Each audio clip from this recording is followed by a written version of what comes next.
is New Day Northwest. Now, here's Margaret Larson. Good morning, everybody. Welcome to New Day. We start the day off with one of the most spectacular shows we have ever seen. The Illusionists features 5 of the most incredible and wildly different illusionists in the world. From amazing magic tricks to death-defying feats, this show leaves audiences breathless. The tour hit Seattle for 1 weekend only, and joining me now is the man known as the deductionist, Colin Cloud. It's so good to have you here, and great to meet you. So what does that mean, the deductionist? What do you do? Well, you mentioned there that every performer does a different type of magic within the show, and the stuff I do looks kind of like mind reading, but there's nothing psychic about it. I was fascinated by Sherlock Holmes as a kid. I went to university when I was quite young. I was 15, and I studied forensic investigation, specialized in criminal profiling, got into stand-up comedy, mixed it all together. As people do. I mean, generally from forensic science right into comedy. Absolutely. But you actually worked in that field, right? Yeah, no, I did in my 4th year of university, yeah. And I was performing at the same time and eventually had the option of either performing or working for the police and decided this was much more fun. Yeah. It is fun. So what does your act look like? What do we see when you're on stage? So I would say that I am the performer who uses most of the audience within their act, and every night for me is different because people are picked genuinely at random and I never know who's going to be brought onto the stage. And some people worry when they come to the show that they're going to be forced to be, you know, made to. No. It's not like that. If you don't want to come on stage, you don't come on stage. Simple as that. But people are picked at random, they come on stage, and then essentially I reveal all of their deep, dark secrets. And I mean, I can't begin to guess. Is it what you're seeing in them, how they behave? What yeah, are you it's loads doing? of different things. I mean, obviously, deduction is a big part of it. Psychology, suggestion is mixed in as well. But it's a combination of mind magic and brain science is essentially the key to what it is I'm doing. Do you freak people out? On a good night. On a good night. You also reveal some of your tricks. Why do you do that? I think, well, that's the difference between my magic and the other guys, is that I think some of the stuff I do is more interesting when you understand exactly what's going on as well, and you get a sense of the process, because I think that is just as amazing. I mean, I don't do any sleight of hand. My magic, if you want to call it that, is based on the fact that I understand things. I've learned knowledge. It's not a gift. Some people think, you know, you're born with this. I've very much learned how to do it, and yeah, I think it's more interesting when people understand a little bit of what's actually happening at the same time. Well, you hear people talk about mindfulness all the time, paying attention, and you've kind of honed that to a really, really special skill. Yes, yeah. I mean, it is all about awareness and observation. So when you walk down the street, do you have everybody pegged? Absolutely. And I blackmail them later in life. It's great. It's how I make a living. So what will we see in the show? What does it look like? So the show essentially is a rock and roll variety show of magic with 5 of the what's been described as top performers in the world coming together for the first time, and the show is perfect for people from, it's the death-defying part, but people from 4 to 104. There's Grand Illusion, there's myself doing all the weird mind-reading stuff, there's Jeff Hobson, the world's greatest comedy magician of all time. He sort of hosts the show. There's Anne Halim, the world champion of card manipulation. And yeah, the show is fast-paced, fast-moving, and yeah, people will see a wide variety of different genres of magic over the course of the evening. All right. So do you have like a little sample? Yeah, I do. And I'm going to warm up with you first of all, because in a minute I'm going to have you imagine a crime. But before we do that, this is a little die from the game Dungeons and Dragons. I don't know if you've seen it before, but unlike a regular die, this is... I'm a nerd, so I have. Yeah, good. Me too. But this is 12 size for people watching at home. Right. Can you just roll that on the table just a couple of times to make sure? There's a thing called a loaded die where it always rolls on the same number. I want you to see that it doesn't do that. Yeah, you're happy that it's... Yes. So basically we're going to use this to warm up, then we'll get to the main event. So I need to know how you think. I will look away. I want you to roll it so that it's random, or put it to a number, totally up to you. And then remember the number that's on top, then cover it with the cup so we've proof. But wait until I look away. While you're looking away. So I'm looking away.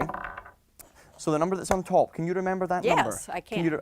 Perfect. So I'm going to look at you now, and I want you nice and loud and clear to count from 0 all the way up to 13, so that you say all the numbers, okay? Start counting now. 0, 1, 2, 3, 4, 5, 6, 7, 8, 9, 10, 11, 12, 13. Okay, what was interesting, this is a higher up number, am I correct in saying that? Yeah. And what was interesting, you only started tapping your foot when you went past 9, so I'm going to say that this number is 10.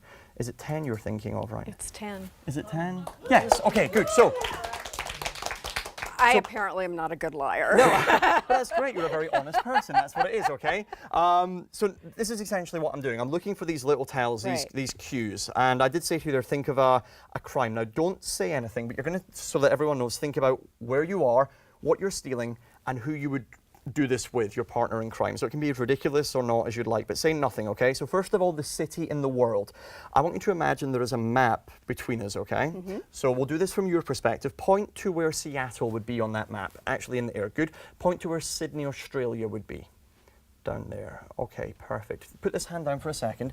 In your mind, so don't resist, but in your mind, just think about which city, where this city is that you're thinking of. So it's more over this side, so it's more, but not too far that it's Asia. Somewhere in Europe, am I correct in saying that? Somewhere in Europe. And you could be thinking of anywhere, but think about the country that you're in. This is the United Kingdom, yes? Scotland.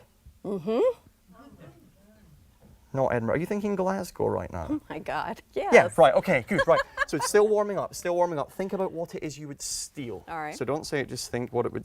And imagine yourself lifting this thing, carrying it, running out. And I said lifting there, you saw she looked shocked, right? So this is something she can't imagine herself actually lifting. So it's going to be something, a bigger item. Just think, is it bigger or smaller than an elephant? Don't say it, just think. Okay, and also now tensing your lip as well to try and give nothing away. Think of how many letters are in this this object. So just count. Count out loud? No, in your head. Just if you tell me out loud, it's not as impressive. I can assure you. Yeah, just think. Good point. Yeah, just think. It's quite a short word. 4 letters? No, 3. 3 letters. Think of the middle letter for me. That's an A. Yes. Yeah. Are you thinking you would steal a car in Glasgow? I would. Yes. Right. Final thing. Right. Final part.